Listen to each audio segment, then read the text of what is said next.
Hi, everyone. Welcome to the Lighthouse sessions. I'm excited today. We have Eric Samson with us, and Eric is the founder of Group 8A. Eric, welcome to the show. Why don't you tell us a little bit about who you are and what you do? Sure. Thanks, Jeff. My name's Eric. I've been CEO of Group 8A since 2009. Group 8A is a digital marketing agency focused on performance marketing, paid search, paid social, email marketing, and affiliate marketing.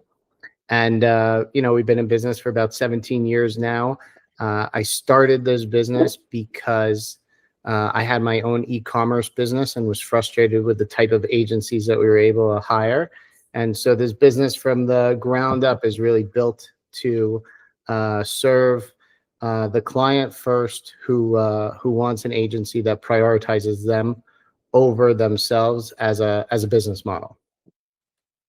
I love that. And one of my favorite things about entrepreneurs is we fall down, get back up, and almost always the lessons we learned while we get up becomes our next business venture.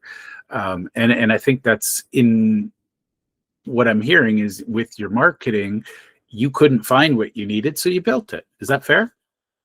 Yeah, 100%.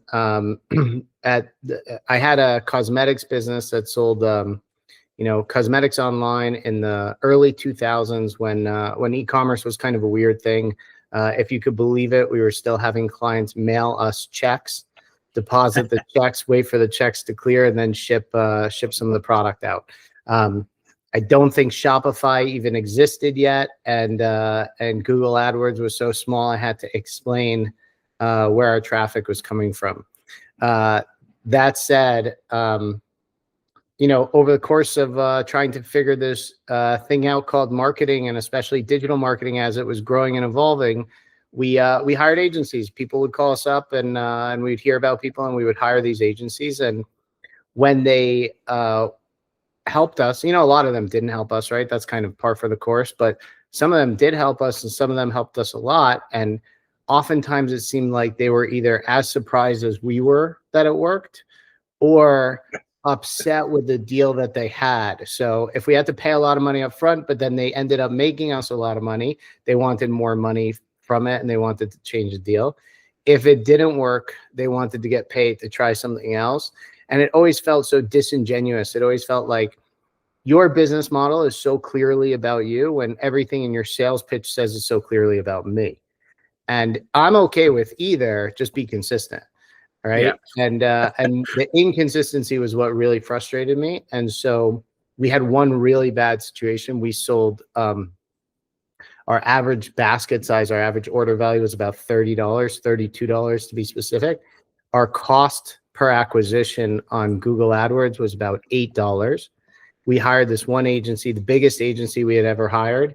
And they brought our cost per action up from $8 to $30. And our whole order size was $32. So we were a healthy business, not making a ton of money, but a healthy business that almost overnight went out of business due to this agency. So then I got sour on agencies. Me and my partner, we started rebuilding the marketing back up. And over the course of doing that, I started taking all those sales calls from agencies very differently. And I said, I'll gladly pay you double your rate. Whatever you're asking for, I'll pay you double your rate for half the performance you say you can get, as long as you take it as a percentage of increased sales. And they laughed. They all laughed. And so sorry, but that says something to me, right? If you're not that confident, yeah, clearly. Yeah. It was very clearly the confidence to say it without the need to do it. And obviously so many of the relationships we had with agencies were disingenuous, and I was just happy to start seeing it in the sales pitch, right? When I asked the right question. And so about a year later, I sold that company. And after selling it, I was lost. I was a college dropout. One of the reasons I almost didn't sell it was because I knew no one would have me. Right. I knew I was incapable of doing anything else. Anytime I ever applied for a job, I didn't even get the interview.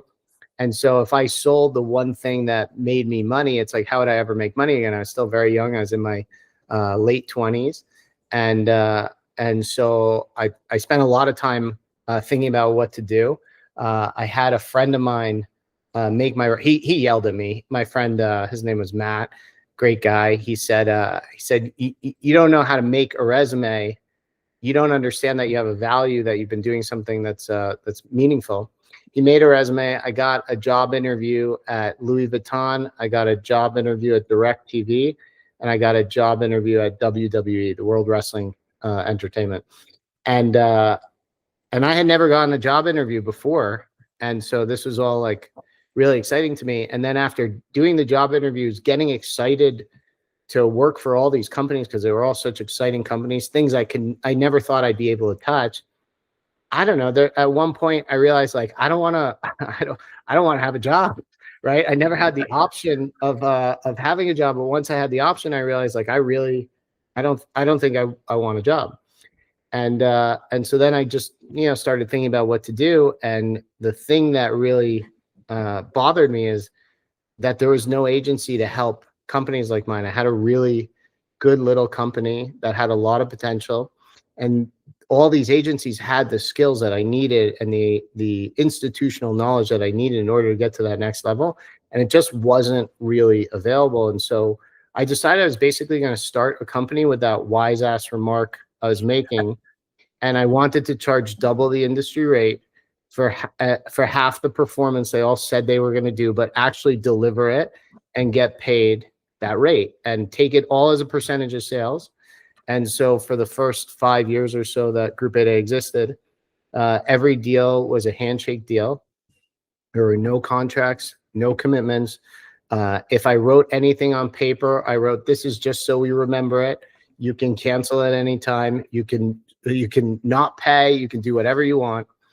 And I took a percentage of increased sales. And if I didn't make any extra money, then I didn't get paid anything, no matter how much I worked. And that was the basis for how Group 8A started.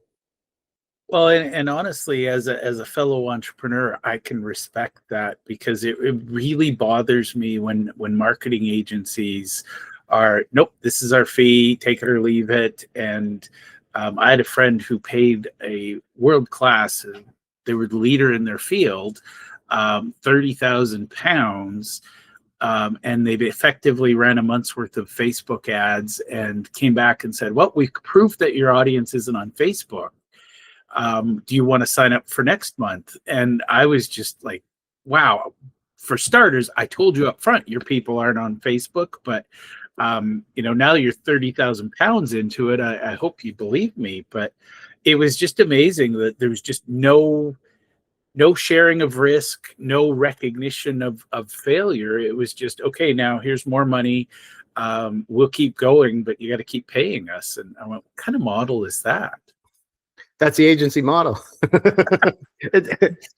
Jeff, it seems great. My competitors seem to be doing amazing. Well, and again, it's just at some point, and I'm just going to say this because I know you're different, but at some point, the world's going to look at the marketing industry and go, it feels a little like a Ponzi scheme. Put money in, we'll move it over to somebody else, and maybe we get results. But at the end of the day, if we don't succeed, it was your fault. And it's like, yeah, it's a great industry. Well, it's easy to poke holes in the agency model without understanding it, but a lot of it actually came about for reasonable. I hate it, right? When people say, like, "Oh, I hate agencies," I say, "Me too." And so, being in the industry now for so many years, I actually understand how it came about and why some of the things are as broken as they are, and understanding it can help make sense of how it happened like that. So, for example, we charge a percentage of increased revenue, right? If you have a business, then you have bills to pay and you're looking to make a profit. And if I'm aligned with the cleanest number relating to your metrics, then that's better. So technically that would be net profit, right? But net profit is a very unclean number. And so gross revenue is an easier number, right? So if I have a budget, I could spend X, I could spend $1 to make $2, right? I could spend $1 to make 10. Then we're clear, as long as I'm following that rule, that you should end up with a profit if I grow your top line revenue. Yeah. The reason, and honestly, Eric, what I see marketing top dollar revenue is the right number, because again, you can't influence my cost, you can't influence whatever. So I agree that the top line revenue growth is a great metric for the marketing team. yeah, and if you're interested, if you own the business and you're interested in leasing a Ferrari on the business, it's like, who am I to say? Like, you don't want your agency's opinion on whether or not you should do it, or you fly first class and stay in nice hotels when you travel. It's like, God bless. It's like, go do your thing. I shouldn't have a say or be annoyed or anything relating to that. So we focus on top line growth. The rest of the industry focuses on percentage of spend, which is infuriating to me for a million reasons. But I finally understand, after so many years in it, I finally understand why. And the reason for that is essentially the birth of agencies was as media buyers, at least in digital marketing, right? They all simply came as media buyers. So what happens when you're a media buyer? You have $10,000 to spend and it takes an hour, and you have $100,000 to spend and it takes 10 hours. Maybe there's some economies of scale where, you know, you could spend 8 hours to spend that 100K versus 1 hour to spend that 10K. But essentially, the more budget you have to spend, the more work you have to do, the more deals you have to do. And so it was a clean, easy number that made a lot of sense. In the world of digital marketing, companies are relying on Meta consultants and Google consultants, and the alignment is all, and the industry is all built on percentage of spend. So, and the data is clean, but not that clean. And there's a lot of things where the sales are tracked differently than they actually come in. So if Google says you have $1 million of sales and Meta says you have $1 million of sales, and your email platform like Klaviyo says you have $1 million of sales, you should have $3 million of sales. Yeah. And in reality, you probably have $1 million, right? So there's double and triple attribution all over the place. Everyone's taking credit for it. And so when you look at each platform individually and your agency comes to you and says it's working great, spend more money, it's like, at the end of the day, you look at your bank account and you spent like you were making 3 million, but you only took $1 million in. And so this percentage of spend model is really quite broken, right? But it comes from a good place. It wasn't meant to be a Ponzi scheme or any other type of scheme. It was, you know, the mechanics of it is, I have $1 million to spend. That'll take X amount. I have $10 million to spend. That should take 8 to 10 times as much time. And so therefore I'm going to need to make more money. And the easy way to lever up and down is just to pay you a percentage of whatever you spend. And well, it's funny to me, Eric, that's kind of based on the, you know, the 1950s Mad Men model, and things have changed drastically, but not the pricing model. Interesting, right? And so, you know, again, it works, but the problem with it is, and I see this all the time, you know, we're hiring, almost everyone we hire comes from the other world, right? Comes from this percentage of spend world. The way you think, whether you want to or not, no matter how good a person you are, the way you think when you're paid a certain way is, in essence, to put yourself first. Right? It's just so hard. Like you're fighting something that's just so unnatural on a regular basis, if that's how you get paid, and you're going to ultimately lose that fight. And so what you see with the way agencies think is they're just so willing to believe anything that gets the spend numbers up. And so net, you're always being told by your agency, spend more, spend more, spend more. Yeah. And then you're always given numbers that are amazing. I've been on so many calls, especially with other agencies where, or new employees of Group 8A, where they say like, I have great news, and they show numbers and it's so clear that those numbers are fake. They don't know their numbers are fake because it's not in their interest to look any further. And and I had one really smart analyst come to me once and say, your business would be so much better if you were less honest. Don't lie. Just stop telling the whole truth. Honestly, keep doing what you do, because I really resonate with it. And I think one of the things I look at as an entrepreneur is I bring in partners, and I'm not saying, my risk is your risk or anything like that, but I want to work with people who, if I do well, you do well. If you do well, I do well.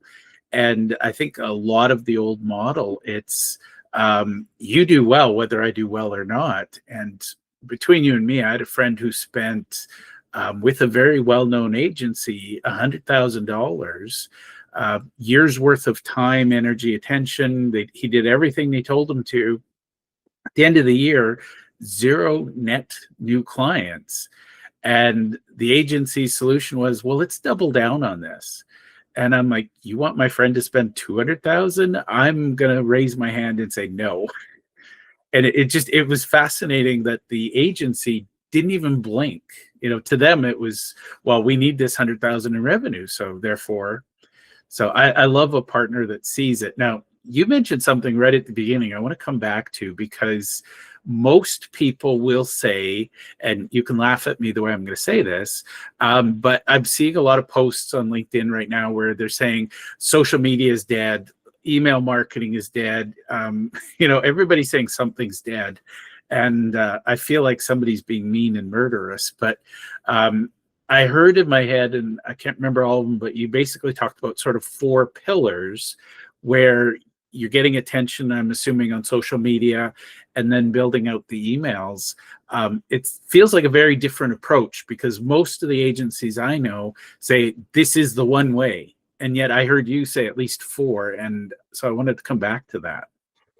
Yeah. There's always these macro thoughts that are going on. Like when TikTok came out, everyone was saying like TikTok's going to replace Instagram, and when Instagram came out, Instagram was going to replace Facebook, and then the other thing that people say is you can't advertise to older people on TikTok. There are no young people on Facebook and things like that. On a macro level, that's 100% true, right? When you're looking at TikTok, when it first came out and it was all 12-year-old girls doing dances and things like that, that was 100% true, right? But at a macro level, and the important subtle difference is that it was at a macro level. When we're talking about businesses sub $50 million, certainly sub 25, and certainly sub $5 million business, when you say there's no older people on TikTok, what you're talking about is there's only like 30 million older people to the 200 million younger people. 30 million is an amazingly large market for a $2 million company or $10 million company. Mm-hmm. And it's especially interesting when everyone else who's targeting those older demographics are competing for the same eyeballs on the same platform. So like, with this TikTok example, if you were spending $1 per click on Meta to get a 35-year-old woman, that same 35-year-old woman is on TikTok also. And maybe there's 200 million on, and I'm using crazy numbers, but maybe there's 200 million on Facebook, 35-year-old women, and there's only 30 million on TikTok. It's like, well, there's 10x the amount of advertisers that you're competing against. So you're paying $1 CPC on Meta versus a 50-cent CPC on TikTok. And so anytime someone says to me, like there's no more market on Meta, it's like, they're not wrong that Facebook is having issues and Instagram is having issues, but at such a macro scale that it's really not applicable to our world. And if anything, it's beneficial. Yeah. Right. If you come to me, if you're Amazon, right, and you say you need to grow $200 million on a platform, and you're looking to target 15 to 18-year-old kids, it's like Facebook's not your platform, right? That's not going to do it for you. But if you're looking to grow $1 million in sales, $2 million in sales, you should look at Facebook. Facebook's got a really great cost per click, a really evolved model for targeting the people that you're interested in. And it will probably deliver those sales at the most efficient rate, regardless of the demographic you're looking at, even if it's known to be dead on Facebook. Yeah. It's interesting. I had a friend who he was spending $10,000 a month on Facebook, and he said he generated $100,000 in profit, but he was going out of business. He was losing money. And we started looking at the math, and he was getting 10,000 leads for his $10,000. So it was good numbers up front. But statistically, 1 in 10,000 would convert to becoming a client, and each of them required multiple phone calls. When we did the math, he was actually spending 10,000 on Facebook, 100,000 on salespeople salaries, and his contract, the 1 in 10,000, was $100,000 a month profit, as he called it. And I'm like, no, that's not profit. That's gross top line revenue. But he was literally in the hole 10,000 a month because his marketing team had done such a poor job of filtering. It even got to the point where his salespeople were starting to quit because they knew they had to dial 10,000 times to get one client. Yeah, not an uncommon story, and all starting with this media buying mentality, right? It's just in everyone's best interest to believe the numbers, unless you're the guy who has to look at the bank account. Yeah, right. Well, Unless and that's what you have to pay the rent at the end of the month. he couldn't figure it out. He was like, I spent 10,000. So his math was, I spent 10,000, I got 100,000, I'm great. And I looked at him and I said, you don't pay your salespeople? And he was like, oh crap. So I like partners who understand business math. So tell me a little bit about what makes Media 8A different, because I think right now, I'm going to be blunt, there's a lot of noise out there about, and honestly, it feels like you're on a ship and everybody's running from side to side chasing the trends. What are you seeing on the horizon that's keeping your ship steady and helping your clients grow right now?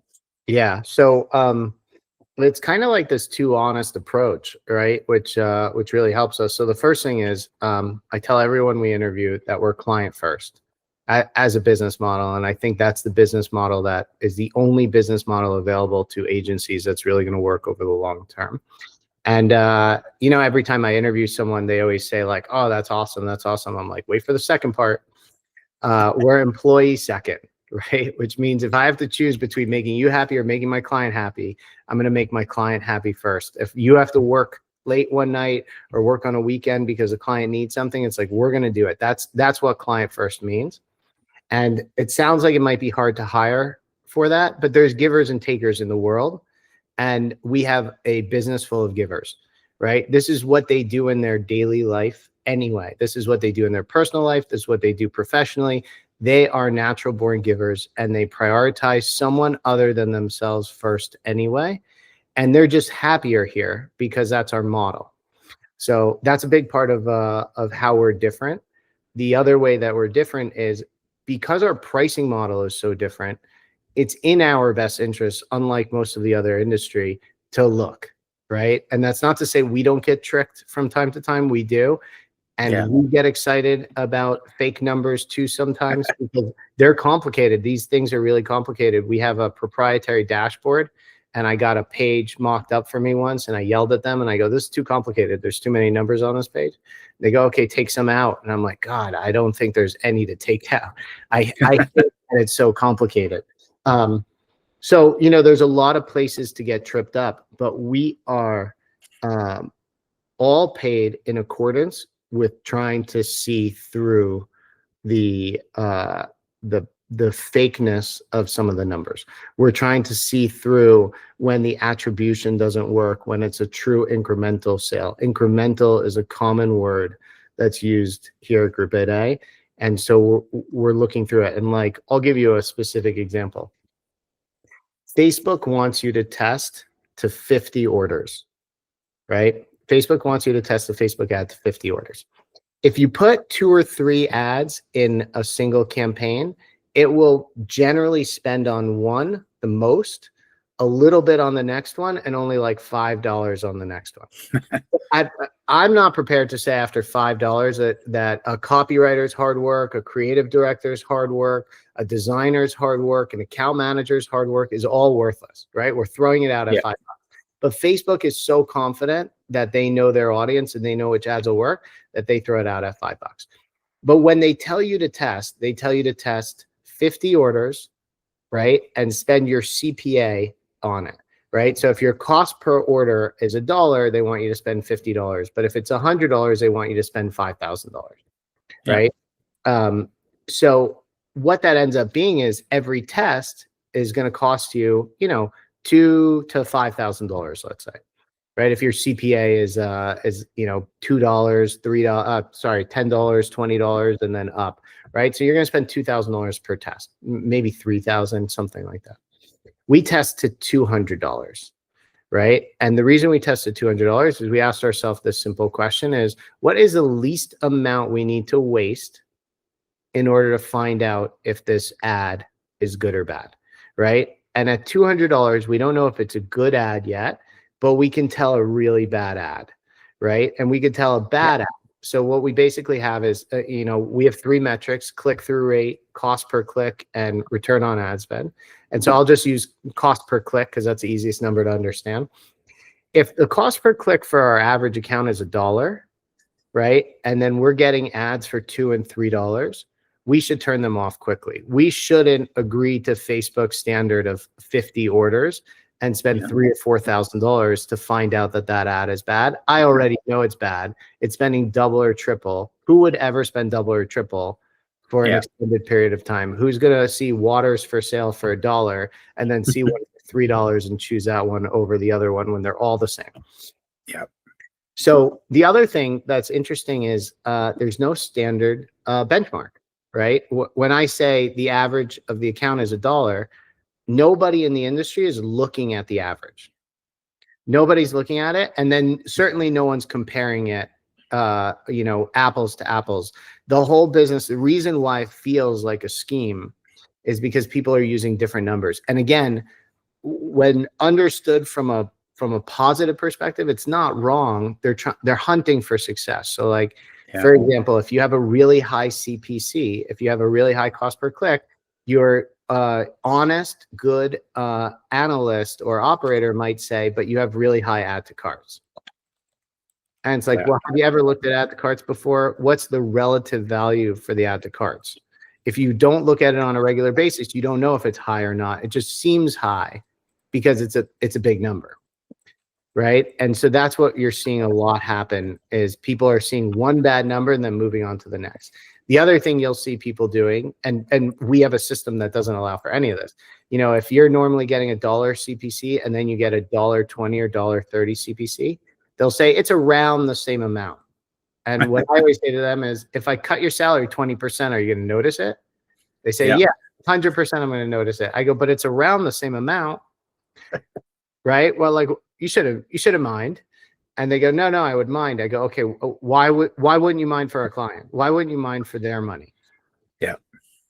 And the reason for that is because they don't know what the exact number is. Pulling the exact number on any of these platforms for the average of what you're paying for your successful ads is very hard to do. And so we pull that number. That's the first thing we do. We say, we're paying $1 CPC. And if you get higher than $1 CPC, that's bad. And then stop running it at $200. If it's lower than $1, right, game on. We might have found a win. And so when you think about the fact that ads are tested against each other, right? If you run 10 ads and one of them performs way better than the other, then you fail 90% of the time. And if you've been doing that for many, many months, then likely you're going to fail at least 90% of the time on anything that you do. And so my question to the team and what we've essentially created is a way of saying, like, how much are we going to spend on bad ads every month? Right? Yeah, it's a part of the business. You have to do it, but 90% of these ads are going to fail. And so we need to spend the least amount possible on these bad ads because our clients' money matters. And so we have a testing process to $200. At $200, we say these ads are bad ads and we're going to turn them off. And then if anything is better, then we run it to $1,000 to say, now we got to give it some legs to show us its true colors to see if it's a good ad or not. And then that's how we test in a Facebook environment in Meta, in a world where everyone's telling us that we should test way differently and spend way more money on our clients' accounts. By the way, when you talk to a Meta rep or a Google rep, they use the term revenue regularly. It sounds really good. It sounds like you'd love for them to be talking about revenue.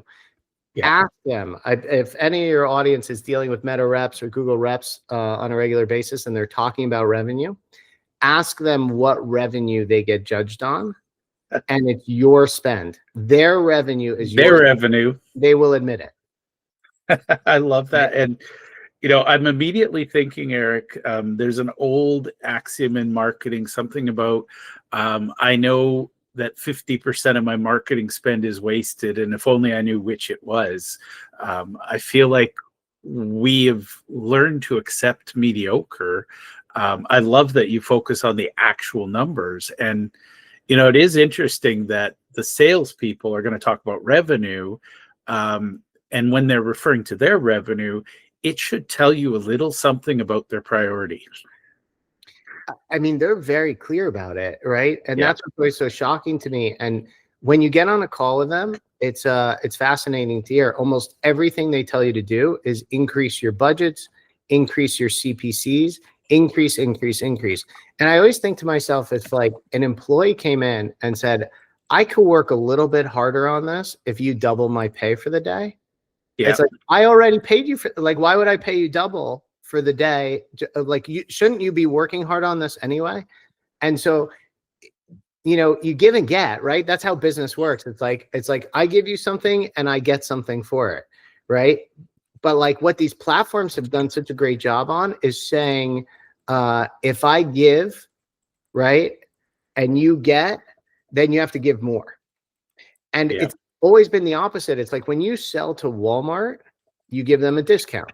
When you used to buy marketing in a magazine and you bought 12 months, right, instead of 1 month, you got a discount, right? But when you go from spending $1,000 a day on Meta to spending $10,000 a day on Meta, you have to pay more per click. Yeah. And if it's performing really well, they'll give you a rep, and that rep will explain to you how much more you could pay per click. And that's the structure of the business. And it's really quite wild because these are really smart. Like, you're talking to really smart people. It's hard to get a job at Meta or Google. And when you're talking to them or any of the senior level thinkers at the agency, it's like they've all been trained on this, and the crux of the issue is this media spend model. They've all been trained on this media spend model. They've all been trained to trust the numbers because the numbers work for their models. And they are really sophisticated, really smart people who are explaining to you something that's very complicated about how you should spend more money. And what are you supposed to say other than, I hired a subject matter expert, right? They clearly know what they're talking about. They sound smart. They're good people. They're nice, right? And they're just a little too trusting of the numbers. So you have to trust the numbers also. You go in there and agencies have a really bad reputation, essentially because of that, right? And it all comes from an okay place. It starts with an okay place. And, it's funny because Ponzi scheme is the word I use a lot when it comes to some of this digital marketing spend, because it's all about, there's a lot of training on how to get people to spend more money on Facebook ads or other ads, and very little on how do you talk about the real numbers. And so I love your honest first approach, because I personally believe if you're honest with your clients and if you do what's right by them, your employees will be happier. So I think there's a value there. Now, you and I could talk about a lot of things, and we've covered a lot. What's a couple of questions you wish people would ask before they hand over their hard-earned dollars to a digital marketing agency? What are some of the loopholes that people are missing and mistakes they're making? Yeah, great question. Really, the biggest issue with agencies in general is qualifications of the person who's looking to hire the agency, right? So because it's such a complicated field, right, you bump up against the person who's hiring the agency probably isn't qualified to ask the right questions. Like if you ever try changing your credit card processor, right? I know that's like kind of an old thing, but I remember every time I ever spoke about credit card processing, I'm like, I'm not qualified to make this decision. I don't know. There's so many costs. I don't know how to calculate what's going on here. So for the people who are unqualified, right? Which should be the majority of people looking to hire an agency. That's why you're hiring an agency, because you're not a subject matter expert and you want a subject matter expert. You have to ask questions about incrementality and growth. You have to ask questions about efficiency, and you have to ask for examples of what's happening. For example, this testing process, right? When I interview somebody, and these are some of the important questions I ask in an interview, is I want to know if they go through their emails completely every day. I want to know that they're inbox 0 employees. I want to know that every one of my clients is going to get an answer before they shut off for the day. I want to know how they test and if they have a proper testing mentality so they can sift through the garbage. I want to know that they can calculate metrics and give me standards. And so personally, and for Group 8A, we go off of relative value. When somebody says something is doing good, something is doing bad, I don't accept that. I say relative to what? Right? Yeah. Last 7 days, last year, things like that. So we comp everything to month over month or year over year. That's our relative value. We're pulling metrics based on that. And so you want to know what the relative value is. When they say they're going to perform really well, relative to what? Last month or last year? And when they say they are great at testing creatives, because everyone's great at testing creatives, it's like, great, walk me through your testing process. As soon as they say, well, it depends, that's going to be very expensive, right? It depends on how much I can convince you to spend today. So, and that's a common answer. I would say 80% of the time they say, well, it depends. Does statistically relevant data depend? If you need 1,000 people to come to your website to see if it has a, like, at what point are you willing to say it's not a 1% conversion rate? 1,000 people come to your site and you have 0% conversion rate, right? It doesn't depend on another 9,000 coming and then we'll fix it, right? I know you have more than 1 or 2 people coming, but you know, so they should be able to walk you through that process of what is their relative value, how are they comping against it, what is their testing process. And the number one most complicated question I ask people when I interview them that almost no one has a good answer, I would say 99% of the industry has a bad answer to it, and this would be a great question to see, is when you break something, because we all break stuff at some point, how are you going to revert back? How are you going to identify what you broke, and how are you going to revert back? And unless you've done it, unless you've been there and done it and actually reverted back as opposed to just lost the account, you don't know how. And most of the industry cannot break something and find it and fix it. So that's a very interesting approach. And I'll just share, a friend of mine was almost at 10 million in sales, and then they brought in AI and they used it for their quoting, and he blamed AI for dropping their sales to about 5 million because they were over quoting. And I'm like, no, I will give AI the first million, but after that it was you with your eyes closed or head in the sand. Because again, if you're an expert in something, you should be knowing what your numbers are. And I love that reset moment, because I think that's the to be honest, a lot of marketing is about best case scenario. You know, we're going to get 1 million views and you're going to convert that and you're going to be a billionaire by Sunday. Okay, great. But let's say we get halfway there and we slip and fall. What are we going to do? And I think that's honestly the difference between a partner and a vendor. A vendor is going to say, well, we screwed up. Oh, well, moving on. Whereas a partner is going to say, let's have a plan B. And whether you know it or not, Eric, I'm going to share NASA's mentality fascinates me, because everything they do, they assume, first of all, we're going to get a man on the moon, then we want to bring him back. But they always start from the engineering point of view of what are the failure points. And then they build plan B and plan C into that. And I think good marketing should have something very similar to that. Totally agree, but it's an unpopular way of thinking in the agency world. Well, for what it's worth, if I may say, it's okay if you're unpopular with fellow agencies, because I feel like your clients appreciate that angle more. And honestly, I live in a world of referrals and introductions. You and I having had this conversation, I'm happy to send my people your way because I know that you care. And I think to me, that's the one thing. You can't fake that you care. Either you do or you don't. If you don't, that's okay. That's a business model. But when you do care, I personally believe, are going to find new and interesting ways to solve old problems. If you don't care, you're going to say, well, this is the way it's always been done. And by the way, that makes my head explode. I hate that answer to any question. Yeah, I agree, and I'll take it one step further. Caring is an active daily decision. Caring isn't something you start off doing and then you stop doing. And caring really kicks in once you hit scale, right? Because the bigger you get and the faster you get there, the harder it is to apply caring and sensitivities to your client's business at scale with people who don't know the origins of the business or how it started.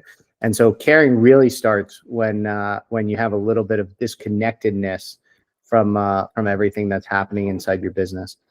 And specifically when you're trying to bring people in from an industry that doesn't have caring built in, it's like you've really got to work to, make sure that the people you're bringing in are the right type of people and they're getting the right type of training. And even for the caring ones that started out caring and then had to not care in order to succeed in their career, they have to know now that they're here, it's okay to care again.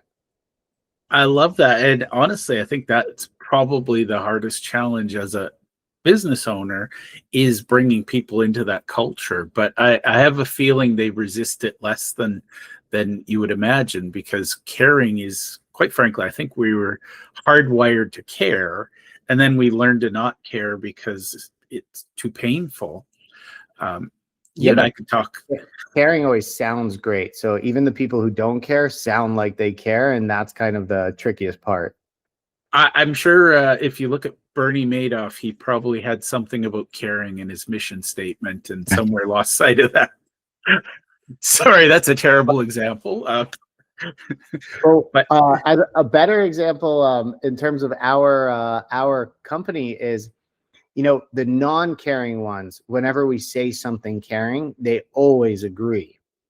They always are like, oh yeah, that's what we want. That's what we're looking for. And we had this lady that we hired, and she cared. She really cared. And she thought all agencies were bad. And she's the only one that cares in the entire industry. And she is one of the rare ones. But every time we said something caring, she looked at us like we were just lying to her, and she knew it. And it took like a year before she realized that, like, oh, like we might actually mean what we say. We might actually be different. Now she's loyal, but I actually thought we were going to lose her for a long time because she just didn't buy it, because it sounds the same. Yeah. Yeah, that's the problem, is a good sales pitch or a good marketing slogan sounds very similar to an authentic one. It's just when the noise of the rah-rah events are over and you look behind the curtain, how are people living that? And I'm going to share one of my favorite books is Bob Burg and John David Mann's The Go-Giver. And honestly, if you haven't read it, I highly recommend it. It's just a tiny little parable. But I actually use it as a filter now if people don't believe in what they say in The Go-Giver. And it's wonderful because they tell me honestly what they think of the book. If they're not a go-giver, that's fine. We just don't need to play together. And it was great because Bob finally gave me a vocabulary to kind of filter between the noise. So whether you know it or not, you're a go-giver. But trust me, read the book. You'll love it. I just added it to my cart on Amazon.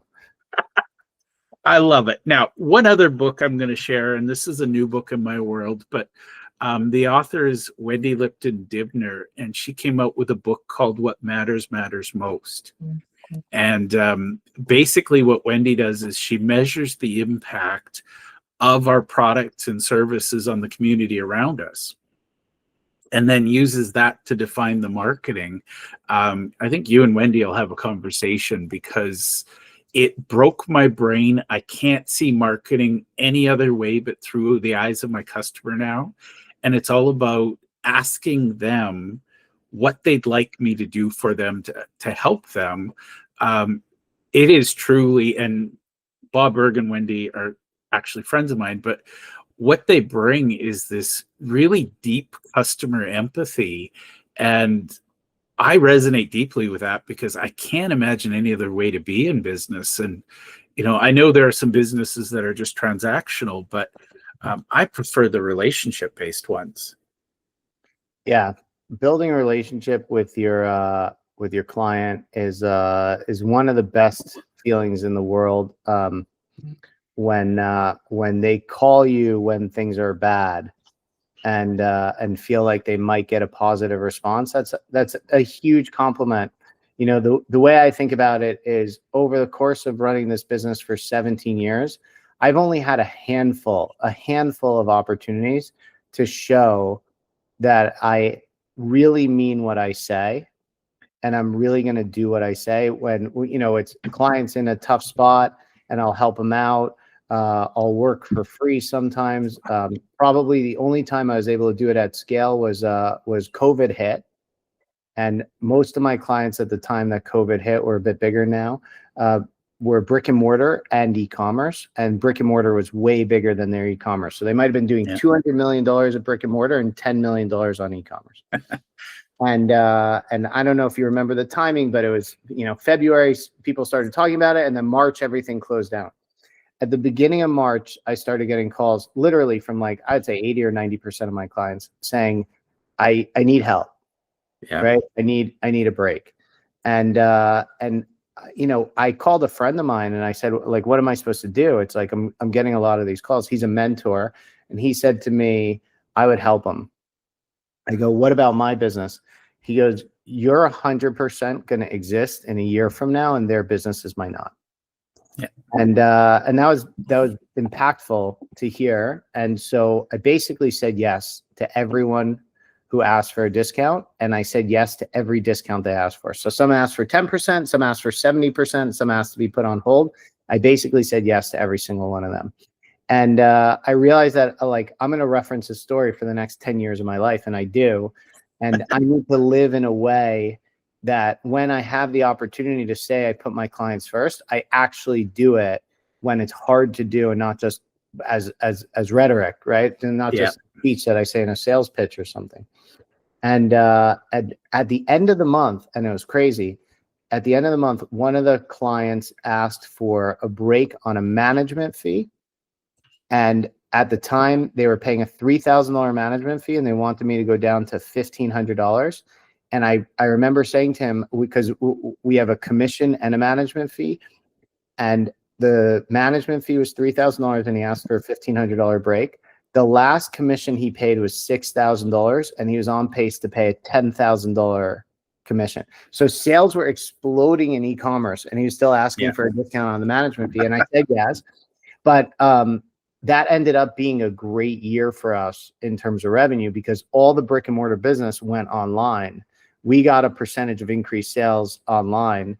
And so I created this ultimate relationship with all my clients at the time, because they all asked for discounts, and I said yes to all of them, and we still had a great year. So, not every story where integrity comes into play has a happy ending. And I always say, if I was the owner of a cruise business, it's like I would have to figure out how to make cruises work. Otherwise, I'm going to go out of business. It's like that's a complicated thing to deal with in COVID. I had an office in New York City. I had essentially a virtual business where we were all coming in physically, but we didn't have to. We just needed to be in front of our computers. We got Zoom accounts, and business continued, and sales went up.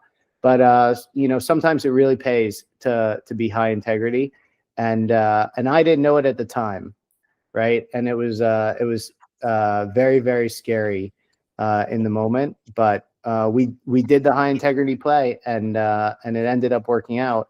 And there are many times where it hasn't worked out, but on average, we put our clients first. We have the highest integrity we could have in the industry. And we care a lot about it. I love it. And I think a lot of people underestimate the value of integrity. I think in this day and age, it's critical. Now, I could keep talking to you, but I want to be mindful of your time. If somebody's listening to this and they want to connect with you or your agency, what's the best place to find you? And who should be reaching out to you? Yeah, group8a.com is our website.